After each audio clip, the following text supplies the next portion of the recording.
My name is Michelle Leasley. I know I have virtually met some of you before, and you're very welcome back. I'm Marketing Director here at CrowdControlHQ, the UK's leading social media management and compliance platform. And I also sit on a number of boards across leisure, charity and sport, and have helped to create a number of social media strategies over the past couple of years to help grow brands, drive sales and service major sports events. I've been very fortunate to work on Olympic Games, so London and Rio, and also with my co-pilot today, Kate, at the Rugby World Cup. So Kate Gooderham joins me today from CityDesk Comms, who is my absolute go-to person on all things social media. Morning, Kate. Good morning, everyone. Kate has worked with many types of organisations across many types of sectors, and she is the one that ensures a strategic plan is realistic. As a business, directors, senior management teams, we can have the weirdest and wackiest ideas, but Kate will know whether it's an effective return on investment in pursuing a particular course of action. So we're very grateful to you, Kate, for joining us today. Now, I fondly remember my days back at business school where we used to debate the issue of strategy. And I know from those days it means many things to different people. And today is not to have that debate, as we certainly don't have time. We want to keep you for about 40 minutes and make sure that we get some questions. So it's a very quick, short, sharp view on the world of strategy.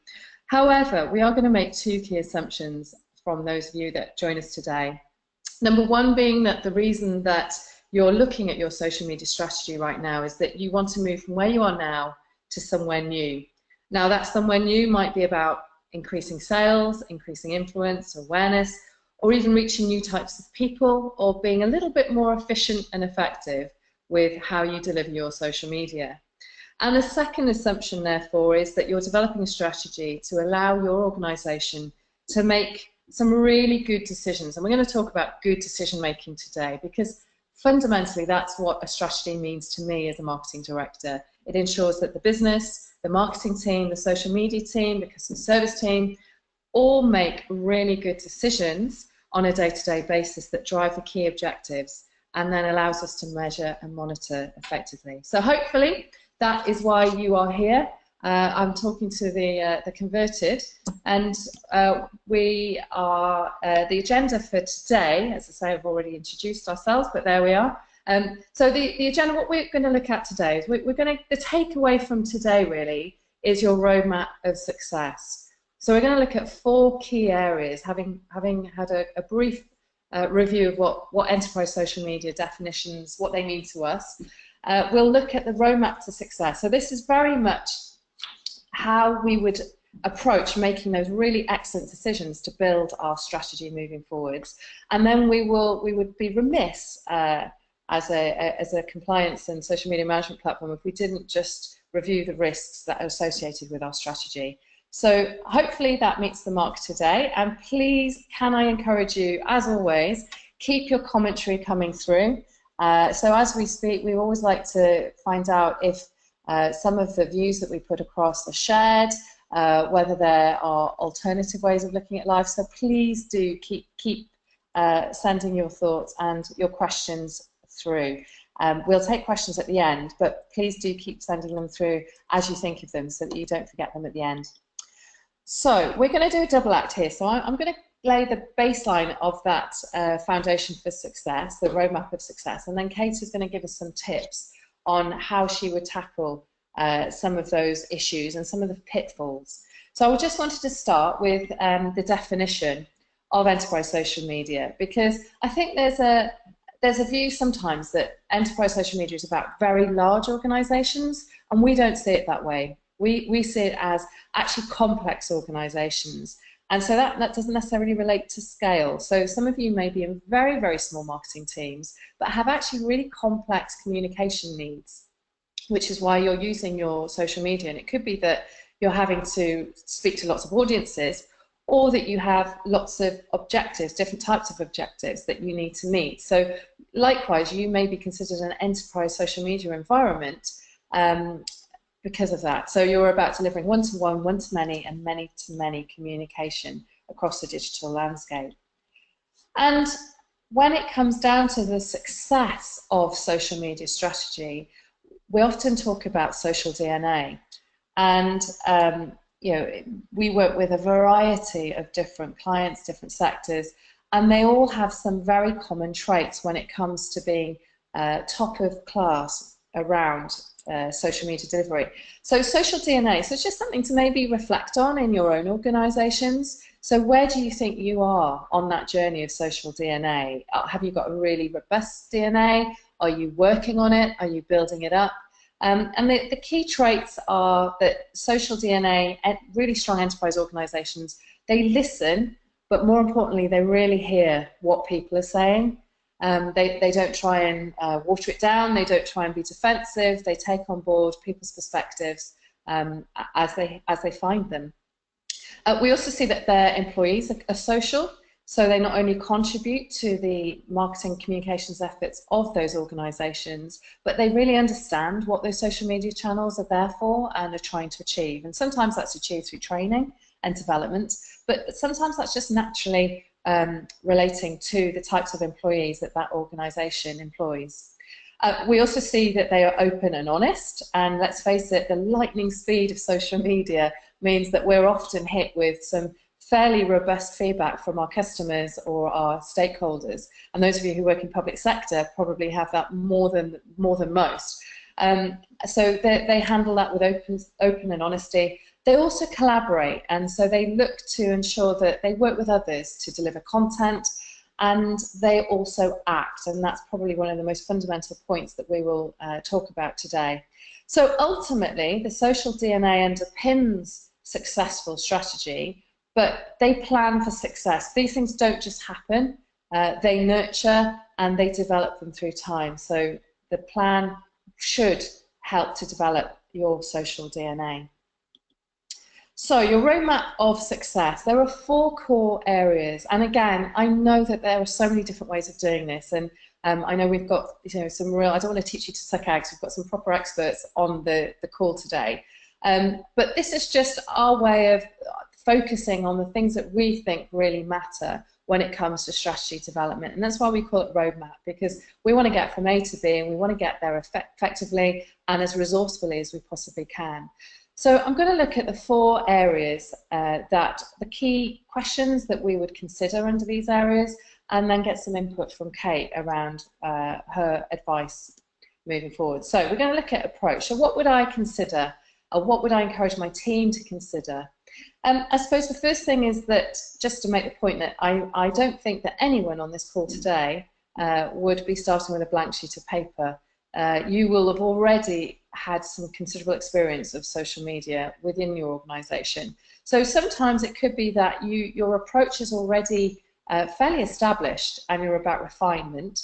But for others on the call, it might be that actually the horse bolted some time ago, your social media is a bit hectic, a bit reactive, and actually you're trying to define what that approach looks like. So I appreciate that you may be in different time zones almost in and around your approach. But the 4 core areas are objective setting, defining your audience, ensuring that the channels really suit that audience, but more importantly that you can resource those channels effectively, and then the infrastructure that you create to support that approach delivery. So 4 really simple concepts, but actually when it boils down to it, a lot of thinking has got to go into them.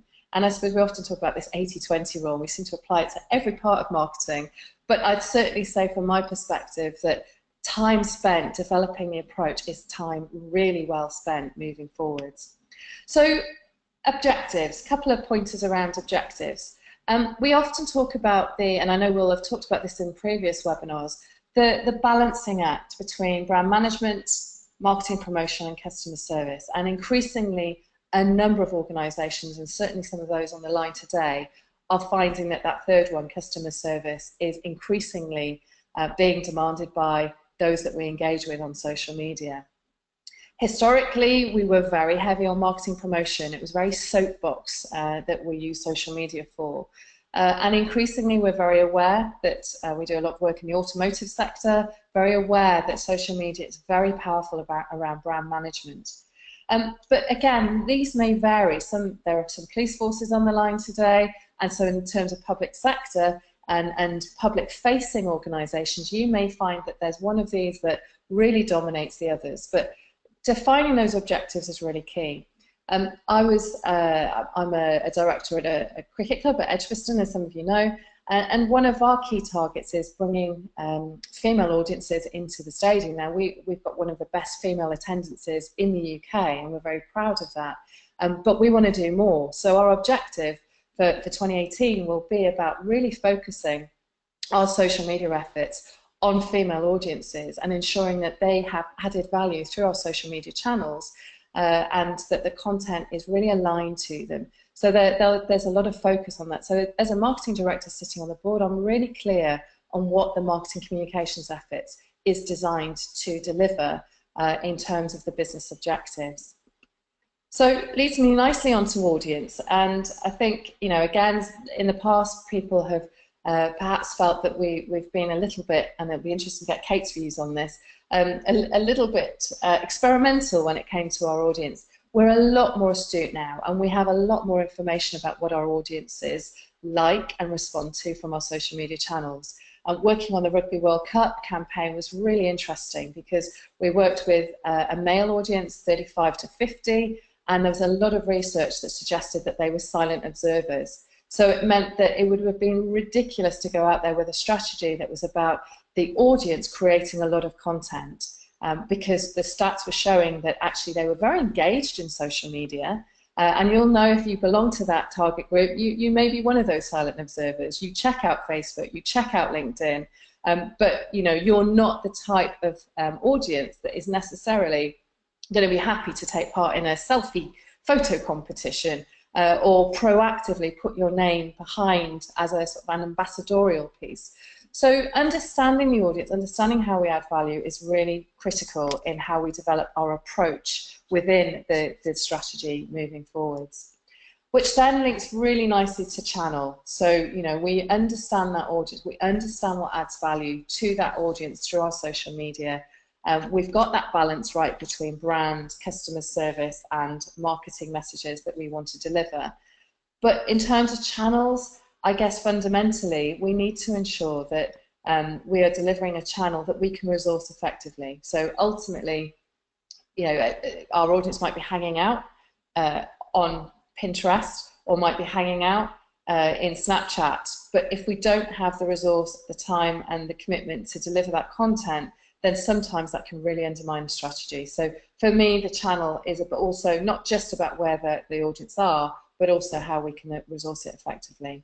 And then finally, before Kate gives us her pearls of wisdom, infrastructure. Now this is a really quick and dirty view of life, but often we are asked about central versus decentralized structures when it comes to social media. And there are pros and cons of each, and this table really shows you some of the pros and cons. So at the top you've got central control, and a lot of brands, very early days, adopted a centralized strategy. It was all about content being created centrally, core messages that were rigorously delivered. And as you can see along that top line, that is superb for consistency, can't fault it. But when you start to move towards things like reward for effort, we can see that engagement, and we know that historically engagement has been quite low on very carefully controlled content. At the bottom end, the absolute other extreme is the community-led, and we had a lot of that during Rugby World Cup, where a lot of rugby clubs and a lot of community groups and everybody got involved in the creation of noise and buzz around the Rugby World Cup. But consistency is low. There's no getting away from that. You know, you can have the best brand messages in the world, you can do lots and lots of training, but sometimes it's hard to control that consistency. And the risk is high that somebody does something that brings that campaign into dispute. But the reward can be really, really, really high. So we're constantly, during our strategy, trying to consider where is the best line to take. And I know a lot of people kind of go for the middle territory, and I know we've got some leisure operators on the line where there's a hybrid, and you've got some centralized content, but you've also got very site-specific or footfall-specific locational social media content. So we're seeing increasingly more of that hybrid model. So before we get those questions at the end about which way will you go, I would say that without sounding like I'm sitting on the fence, that hybrid is something that we're increasingly seeing, and of course social media management platforms allow brands and organisations to do that. So I've done enough talking now, Kate, so welcome again. So the approach, I've talked about, really I see the power of focusing our time on that area.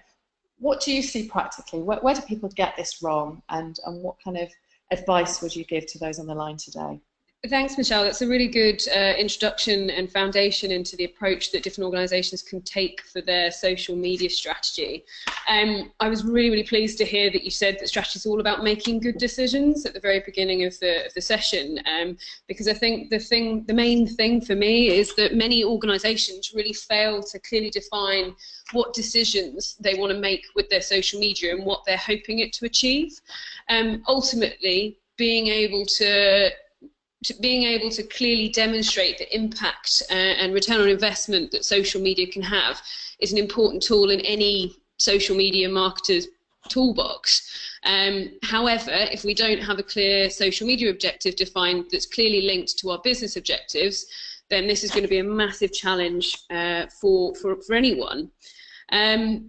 Another challenge that many organisations I find fall into a trap of is identifying the right target audience. Typically, a lot of the organisations that I've worked with will fall into the trap of going for the easy audience on social media, and they'll start to produce content that is very engaging, that they particularly find engaging. One of the first things that I learned as a marketer was the dangers of self-referencing. So producing content which I thought was engaging but wasn't actually engaging for the specific target audience. And often I tend to find when I go into organisations that there'll be a disconnect between the brand or the services or the products target audience and the audience that they actually have following their social media channels. So it's really important to make sure that we have a really thorough understanding of the audience that we're trying to target on social media. And then the final thing is more around the challenges, is more around the challenge around channels. And I don't know about you, but as a marketer and working in social media, I constantly get quizzed by clients that I work with and on the ground teams who are really, really keen to fall into the trap of following the trends. So Instagram, a year ago was a huge popular channel where everyone was really keen to have some sort of presence on Instagram. However, the thing for me is to always boil back down to your audience. Is that where your audience are hanging out? And as Michelle said earlier, can you actually effectively resource this channel? There's 90% of the Instagram followers are under 35, and although there's a 50-50 split for the gender on that particular channel, females are way more likely to be engaging on that particular network. So if you're targeting males over 55, as Michelle said, typically tend to be silent observers, then Instagram isn't going to be the channel for you. The worst case scenario is setting up these new channels and then not being able to resource them and collect the content effectively. And obviously them not delivering a return on investment. So to kind of summarize those kind of three main challenges that I've come across with working with organizations across multiple different sectors, I've kind of pulled together 3 tips. So the first one is ensuring that you clearly define your social media objectives, and this will enable you to make good decisions and, as I said before, demonstrate ROI, and ultimately, close that management gap with the boardroom and ensure that they're really trusting in the strategy that you're taking. And then the second one is obviously being clear on your target audience, as this will inform the tone of voice and the personality that you're running through your social media channels, and then ultimately the content that you're going to be producing. And then the final tip is making sure that you don't fall into the trap of the latest trends, and always make sure that the decisions that you make are based on your social media strategy and that it's really clear. Okay, great. Some great advice there, Kate. So over to you guys to just have a moment to reflect really on where you feel across those 4 areas, objective, audience, channels, and infrastructure, where are you with that at the moment? Are you already happy that you've got a grip of approach? Is that an area that actually you think that you feel that you spent actually as an organisation an awful lot of time defining and developing? It would just be interesting for us to get a little bit of feedback from you on that, so that we can really understand. Say a couple of years ago, it was an area that we sort of neglected. We moved quite quickly onto engaging audiences without doing necessarily the homework. So I suppose it's a bit, but we won't name names. We won't name and shame, but a bit of honesty would be great. We did an automotive survey not too long ago, and it was anonymous, but marketing managers, 68% of them admitted that they didn't have a strategic plan in place. So you're not alone if you're sitting here on the line today saying, actually, we've been meaning to get round to doing a little bit of thinking and research and homework to develop the strategy, but we haven't quite got there yet. So please do give us some feedback. Right, I'm going to move on to the next part of the roadmap, which is the listening. Now, for some of you, number 2 and 3, listening and response, you'd probably consider it as engagement. We have separated them because, from our point of view, I suppose, being closely involved with listening through CrowdControlHQ, we very much see that there's 2 very strategic and tactical ways that you can utilize both of these areas, and we feel that when they get lumped together under the title of engagement, often one or the other gets really left behind. So we, in strategy, social media strategy, we do encourage you to look at both of them independently, and of course they have to work together, but we feel, and we've seen much better social media strategies arising where people have separated them out and spent some good quality time. And this is really the key one, listening. Now, historically, we didn't do any listening on social media, and gosh, I'll be the first to put my hand up and say that some of my marketing teams, when we first started on social media, it was all about pushing messages out. We didn't really know how to listen, and then we obviously had these amazing tools that allowed us to listen, and not just listen at a holistic level, but very specifically around particular sites, particular geographies, particular demographics. So, and I said at the beginning that this is a fundamental part of a successful enterprise organization, social media delivery, the social DNA. So a couple of areas that we would consider within that strategy is, what are we actually listening for? And I know that sounds a little bit patronizing, and I'm sorry, it doesn't mean to come across that way, but quite often we see buzz searches set up where teams aren't quite sure what they're listening for. They certainly don't know why they're listening for certain terms. They just kind of feel like they should. And some of you may be listening for competitors as part of your competitor analysis. And again, I think what we see is an array of data is collected through listening. So being very, very clear on what it is, why is it being collected, and what are you listening for. And often what you're listening for is not necessarily the most obvious element. So I may have used this example previously, but again, we've got a number of leisure operators on the line. Leisure centres, we've had a strategy for a leisure operator, a large leisure operator, where the obvious thing for them to listen for might have been things around swimming and badminton and the sports that they delivered. But actually, they had a very small marketing team. They had to be really, really focused. And their strategy was, believe it or not, about owning birthday parties. And this is I'm not breaking any confidences, because they've moved on and they conquered this market a couple of years ago, and they've now moved on to something else. But it was really interesting to see social media. Their strategy was, we are going to own, in year X, we are going to own birthday parties. And every mention of birthday parties, or every mention of that mums make of ideas around where to take their kids for those birthday parties, we want to know about it. So when it came to the what, they were very specific. When, they were also very specific, because they looked at the stats and the data linked to when mothers traditionally took to certain types of platform. Facebook was obviously a real central part of this. And the key terms around, mentions of birthday parties. Every type of mention of birthday party they were on the case. And strategically, it was an absolute winner because their competitors were nowhere near birthday parties. Their competitors were looking at things very traditionally and thinking they were going to head-to-head on things like swimming and gym memberships and that kind of thing. So it was a really interesting, they actually won awards for their campaign, and they did, it was really innovative at its time. But I think we can learn a lot from how we listen and how we interact and intercept.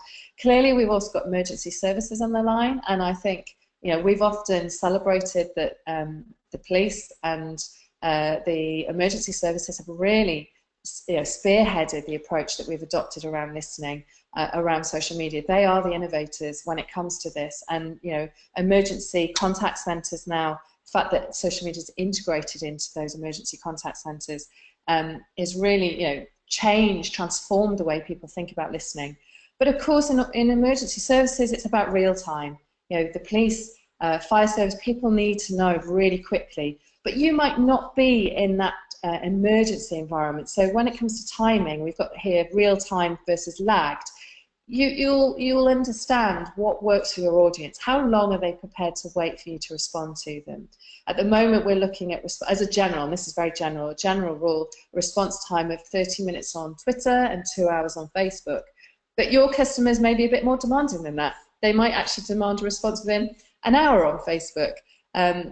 Just depends on the type of audience. And then the final 2 points here is, how do you record that listening? Because we said earlier, listening, but also really hearing what is being said.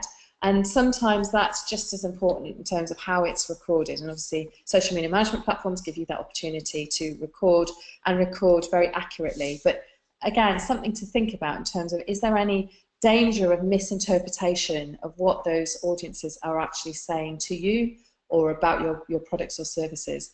But ultimately, this is your R&D. This is your research and development team, because, you know, you're getting a whole wealth of feedback about your products and services that allows you to develop and transform your organization. So Kate, listening, do we listen enough? Where do we get this one wrong? I'm going to be bold and say no. Okay. Honest as always. Yeah.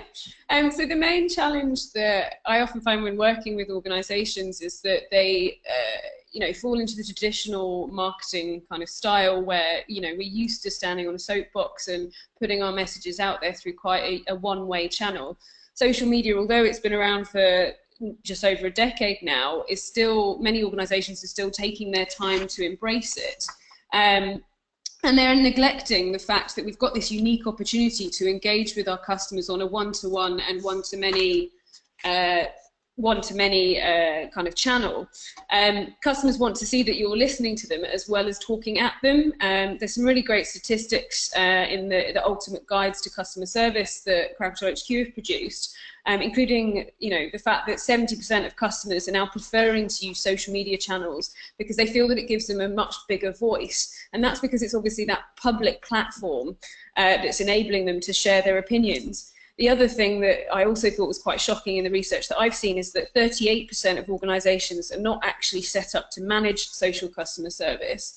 So, you know, when there's opportunities like the staggering, isn't it? Yeah, 38%. Staggering. It's a really, really high figure, especially when the opportunities for managing customer service are that if you allow your customer service teams to access social media, they can manage up to 8 times more inquiries than if they were managing just the kind of standard call center.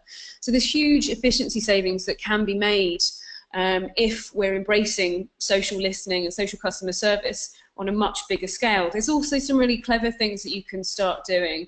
So obviously, you know, customers may not necessarily be talking to you directly and may be preferring to refer about their experience without directly mentioning your organization. So being able to set up searches like using the buzz search feature on CrowdControlHQ, you can do brand mentions. I'd also think about doing misspellings. I'd also recommend, you know, keeping an eye on what your competitors are doing. Social media is such an open platform that you're able to, for the first time ever, really see what your competitors are openly doing and be able to adapt your own approach. And then the final thing is actually having a look at your audience. So, you know, as we've said in the previous section, being able to build an audience persona, you can then actually understand the terms and phrases that they're using and listening.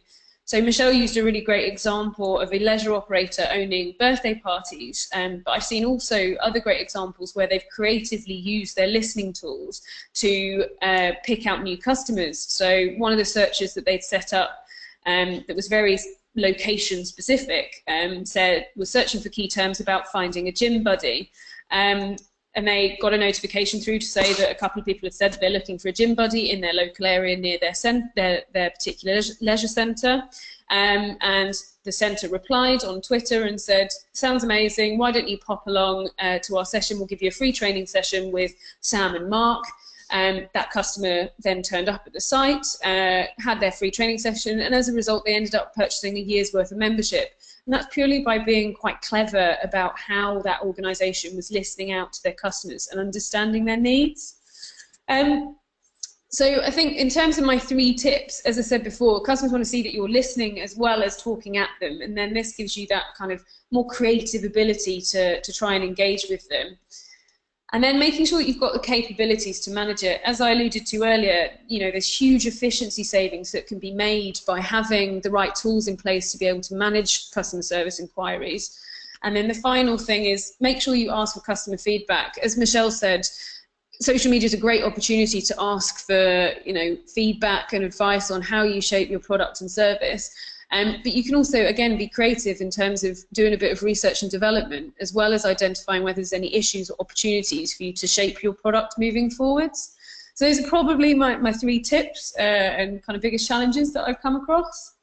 Well, interestingly, just even as you were speaking there, Kate, I slightly was distracted with some of the questions and commentary coming in, so my listening may have dropped.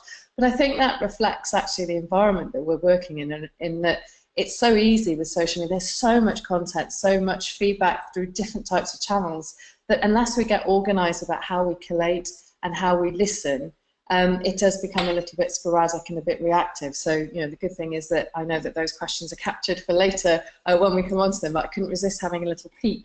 But that's staggering. I mean, eight times more customer service inquiries through social media. That's a considerable efficiency.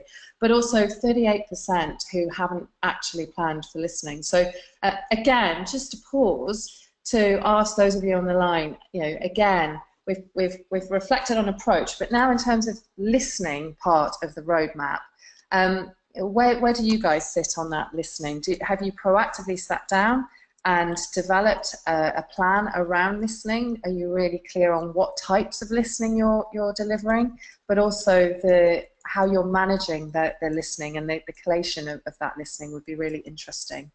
So give us some feedback on that, and I promise I won't get distracted again, and I will keep my eyes off the questions until the end. Right, everything okay so far? Give us a thumbs up, give us an okay if you're still with us and still following us, and then we will move on to number 3, which is looking at the response. So, key areas to look at with response. These are the biggies, and I know, you know, I've got the word content there. It makes it look like it's just one of many different aspects we need to consider. I know it's the biggie. Maybe I should have put it in bold and really big letters. But the type of content, I believe, should fall out of, if we know what the approach is and we understand our audience, then clearly content is going to be really aligned to that. And also being quite specific. I know some of the challenges that have been highlighted about, you know, when you've just got so many audiences to go after, content can vary greatly. So, you know, being targeted does really, really help when it comes to the type of content we create. We're going to have a quick discussion about the ratio, inbound versus outbound, also the timing, and then the crisis plan definitely sits in this part of the roadmap.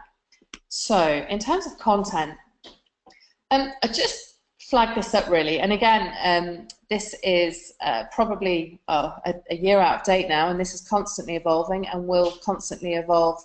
But you know, this was an indication of the types of social media that marketeers were using in terms of content, and I suppose that just encourage you to really push yourselves outside the comfort zone when it comes to content. There's a fear that some of us are defaulting to the same platforms because we get quite comfortable with them, the same types of content, and maybe it's time to have a little bit of a think about shaking things up, surprising your audience, giving them new types of content. And clearly you're going to get feedback from your audiences about the type of added value. Or in automotive, I know you guys are using social media for entertainment to add an extra dimension to your customer service experience. But just to highlight, it's not just all about photos and videos. There's a whole array, and from blogging to bookmarking, forums. Let's use the depth of social media content that's available to us to make our strategies come to life and really bring them, bring the audience something that's really genuinely value add.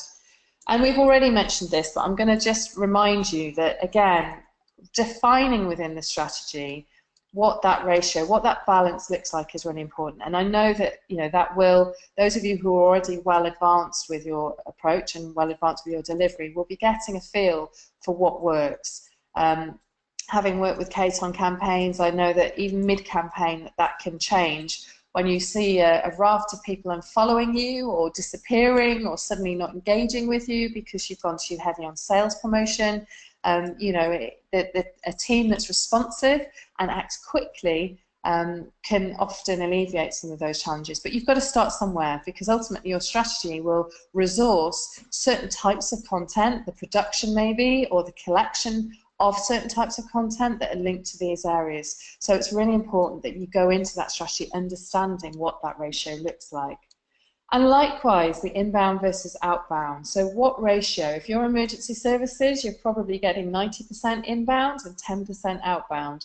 But likewise, are you the type of organisation that's maybe sending too much outbound and not really doing enough listening to engage with and create more inbound activity? So where do you want to be? So strategy is about moving from where you are now to where you want to be in the future. So perhaps you're too heavy in one of those areas, one or other of the areas, and you want to move into an environment where you are more customer service orientated and therefore dealing with more inbound inquiries. So understanding, obviously a lot of the social media management tools will give you the ratio of inbound versus outbound, and monitoring that and looking at certain monthly trends or yearly trends will really help you to shape what that resourcing looks like. And I know that the Institute of Customer Service Care and those type of organisations are really starting to hone in on training and have very different type of social media delivery teams. That outbound, obviously a bit more agency style, creative, content creators, and then on the inbound a lot more customer service orientated. So you may even find that your social media team has to differentiate itself a bit more now, or separate those roles out, because you're at that point of evolution in your social media where there is a need for two different types of approaches. And then timing, and again, this will vary for your, so this comes with a very big health warning, this graph, and sometimes I get precious about misinformation, so please, this is just an example. But what does the device preference look like for your key priority audiences? Yes, there's lots of general, but this key, so here this table is showing us that very early morning is very dominated by mobile phones, moving to tablets late at night. So it's really important to understand where are people viewing your content. So as we all know, content, certain types of content looks better on certain types of devices. And as mobile enabled as our products, our devices are, you know that there's some practical issues around the presentation of your content. You'll know that there was a real move towards sound-free or music-free video content not so long ago, because there was an awareness that people were looking at content at work or on the bus or on the train, and actually music was actually quite off-putting, or sound was quite off-putting. And so even some of the news channels have moved towards deleting content, just having almost the sort of headlines and a ticker tape running along the bottom of their content. So where is it going to be viewed, on what type of device, and at what time will really help you shape your approach, your response, your approach moving forward. And then finally, before I hand over to Kate, get Kate's views on this crisis, I seem to spend an awful lot of my life as marketing director these days in crisis planning, crisis management, and clearly, recent events have really showcased why it's so important for crisis to be factored in. We have real live examples where in an emergency situation, people have taken to social media for advice on where to go and what to do next. And the big example was Stade de France with the bombings, where people took to the pitch, they took to Twitter, to social media to find out from the club where they needed to go for emergency evacuation. It was at weekend, the marketing team were off, and they had scheduled some standard messages. So in the middle of a crisis, people were getting sales promotion messages, encouraging them to purchase tickets for concerts and that kind of thing. So, again, working in a stadium environment, at cricket, we're really honed in on this area. So in your crisis plan, part of the strategy is about escalation. Who has got ultimate responsibility in times of crisis? Who takes over the ship? Who mans it? Who steers it? Clearly, our management software is about compliance, but ultimately it supports crisis in terms of collecting all the information. So in an emergency situation, you want to collect information, but also quickly take control so that you can override any scheduled messages. You can make sure that people aren't hit with inappropriate messages at inappropriate times, and that the message is controlled so that there's no risk to the members of the public or your audiences of getting misinformation at that particular moment in time when they need clarity, focus, and a clear sense of direction of where they go next. Training is a key part of this for me, and I still think we've got a long way to go in the UK around the training. It's almost kind of it sits on the risk register in the boardroom, but actually, bringing that to life day in, day out so people are really, trained and ready for crisis on social media. I think we're a work in progress on that. Before Kate probably will mention that one, but also the debrief process. So when we do have a situation as we've had in London and Manchester, what can we learn from that? What can we do to build that into our approaches moving forwards? So fundamental areas around response. So Kate. Brilliant, thanks Michelle. So looking back to the content ratio, inbound and outbound, timing and crisis plans in terms of shaping your response, one of the key challenges that organisations face is getting the ratio wrong. And I'm gonna sound a bit like a broken record, but this all boils back down to the objectives that we talked about at the beginning. By ensuring that you've got clearly defined objectives, you can then obviously shape how your ratio of social media content is that you're going to be pushing out. I tend to find that different sectors are very comfortable sitting in different areas. They may have a huge preference for sales promotion. Typically, automotive really comfortable at sales promotions. They're really heavily tasked with having to kind of make sales. But actually, there's some really great opportunities to tell their story a bit better in terms of brand management. So thinking about the fact that the customer purchase journey is now completely different to how it was 4 or 5 years ago. It used to be that there'd be 12 visits to the dealership, whereas now it's only down to 1 or 2, and ultimately that customer will turn up there. They'll have done all their research already, and they'll be turning up to that dealership ready to purchase the car. The next opportunity, however, for an automotive dealership is then to look at, well, actually, there's the after sales process. So what can we tell them about what's going on behind the scenes? I recently purchased a car, and I was fascinated to be sent a video of the service that they completed, where they showed all the 8-point checklist that they'd completed and carried out on my car. So there's some really creative bits of content that are available in order to engage with your customers that go beyond sales promotion. So in terms of my tip, it would honestly be making sure that you have a clear ratio defined, and that'll obviously shape what types of content you're pushing out.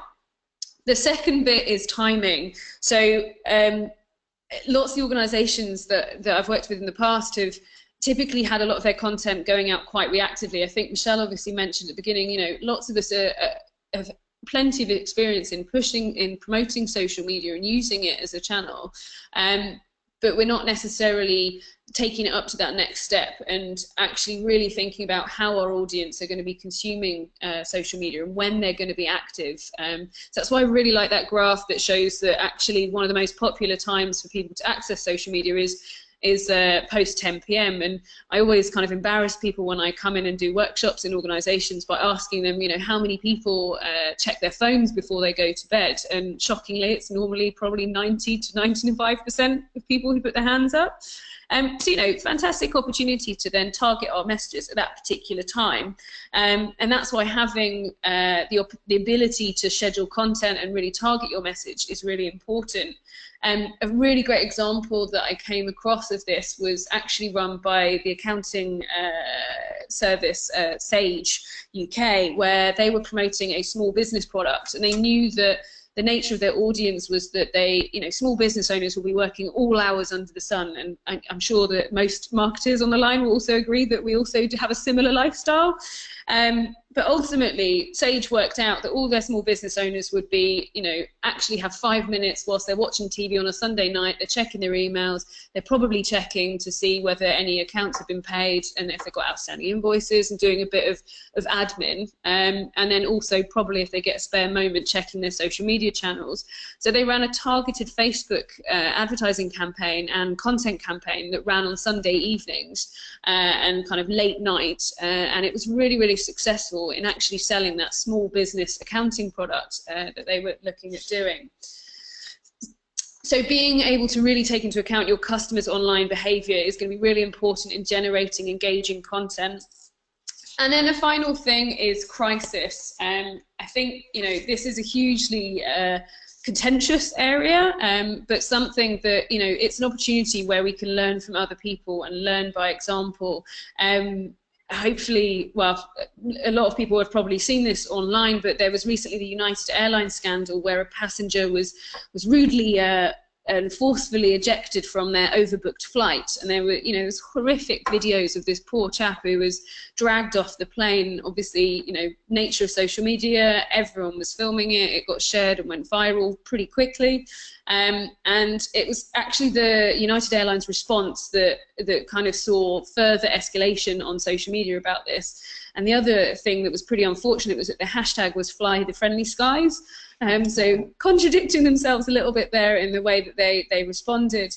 I think they actually ended up blaming the customer, which obviously, as I said, kind of ended up kind of creating a bit of a viral response.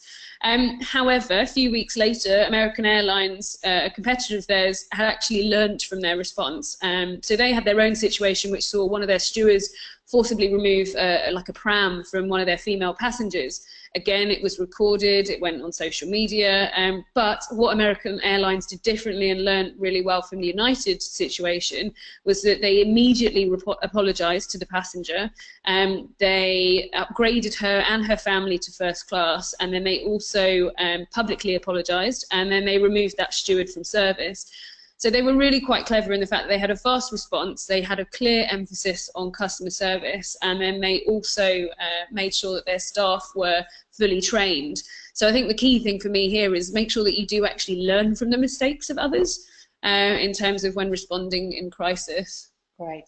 Okay, I'm conscious of time and that we want to take some questions. So we will just look at evaluation briefly, and it's possibly an area actually that a number of you feel a lot more comfortable with, we have seen in recent months. So key areas for evaluation would be around the metrics, obviously. Now again, getting the right objectives for the audience is really, really important.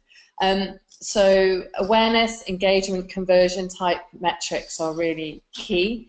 I think Kate has mentioned historically about you know, people measuring themselves on number of followers and things like that. but ultimately the engagement is going to be critical. The reporting process, for me, sitting at board level, I've had some interesting conversations recently with marketing teams who, clearly the reporting process, I'm interested in how the social media drives the key objectives and some of those deliverables, also linked to suppliers and those that work on that campaign. So some of you will have total control of your campaigns, but others will use agencies, you will use creative teams, who all have a role to play. So ensuring that that reporting process captures some of the KPIs and the deliverables of those people, because ultimately you can be the best social media manager in the world, but if you're given inappropriate content, inappropriate messages to push out through those channels, you can find that you're consistently not getting the level of engagement that you need. So it can often, as a manager, it's about understanding where the shortfalls are in that process. And ultimately getting audience feedback, and then, as Kate said, acting on those improvements. So it's a bit of a whistle stop there, Kate, but conscious of time. So any additional tips to add into that mix before we finish off with risks? So I think the key thing for me with metrics is making sure that you're actually recording the right metrics. Typically when I come into organizations and you ask how well a social media account is performing, I always get, oh, we've got 10,000 fans. But ultimately, I'm going to, again, be quite bold and say that it doesn't really matter how many fans you have. Ultimately, you want to have a look at the engagement and how engaged those fans and customers are with you. Obviously, the more engaged they are, the more likely they're going to be purchased or taken action from you, and ultimately it boils back down to your objectives and what you have set up for your organization. So in terms of my tips, it's making sure that your metrics clearly reflect your social media objectives. There's a particular stat that I want to kind of make sure that I leave with you guys, is the fact that 47% of millennials now, their purchase decisions are influenced by social media. So making sure that we've got engaging content is really, really critical. And the fact that people are in their digital purchase is influenced by reviews, comments, and feedback just further adds to the fact of why we need to make sure that we're adjusting our metrics and making sure that our content is engaging. And then building on something that we talked about earlier was making sure that we are evaluating our performance by asking for customer feedback. Social's unique two-way channel enables us to do this quite cleverly, and then asking questions. And I find that lots of organizations are quite afraid to actually ask for this for fear of the response of getting negative responses. But ultimately you can turn around and shape your product and show that you're listening to your customers, which is going to give you a much better experience in the long run. And then the final kind of, I think, challenge that organizations face is knowing actually when and how to make an adjustment to their delivery based on the trends that the metrics that they're reporting. So making sure that you're looking at your metrics on a daily and instantaneous basis. So, have you got a piece of content that's performing particularly well today, and could you leverage and build on that success? And then also being able to look at tracking trends over time. So having a look at and noticing that, for instance, in August, that you may have an influx of customer service inquiries, but actually half of your customer service team are away on annual leave. So being able to have a look at these trends and then being able to adapt your delivery is really, really important. So learning from your triumphs and mistakes, so has something worked really well, and then being able to adapt your behaviour, and then also if something's not worked, what can we do differently and learn better, and making sure that we're actually making a difference. Okay, brilliant. Thanks, Kate. And just those of you who want to use that stat, 47% millennial purchase, will probably need a reference. So, Kate, I think it was Deloitte, wasn't it? That, yeah. The Deloitte research. So if any of you need that reference point. So that's the roadmap. They're the 4 key areas that we would encourage you to consider when developing your strategy. Then we would be remiss working in the area that we do without reminding you about, it's also about understanding the risks that are associated with strategy. And I've already talked about risk registers, that then ensuring that that's on the risk register. I know I've had the challenge of upping the ante when it comes to digital and social media on some of the risk registers that I've been linked to at board level. So again, I'm not going to go into detail on these. That would be another webinar entirely around risk. but just understanding that, you know, we talk about the respect model for risk.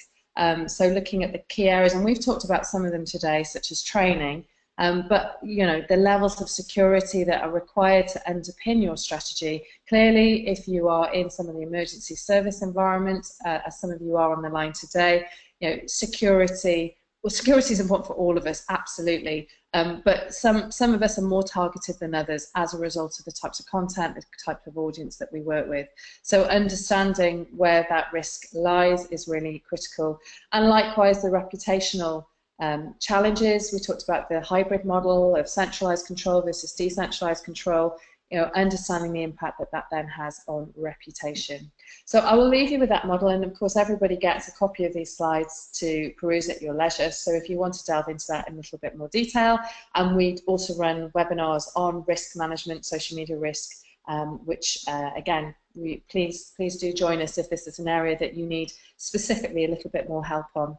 So hopefully that was a helpful 45 minutes, a little bit longer, 50 minutes, on the roadmap of success around developing your strategy for social media and the 4 core areas, key questions that we would encourage you to consider. Just going to have a quick look at some of the questions and some of the responses. So Kate, let's have a look at, so one of the questions we've had through is about how challenging it is in strategy to narrow things down. And doing so many things in so many different types of market, so all audiences could be our audiences, quote unquote. So absolutely, we started this discussion about how strategy is about making really good decisions.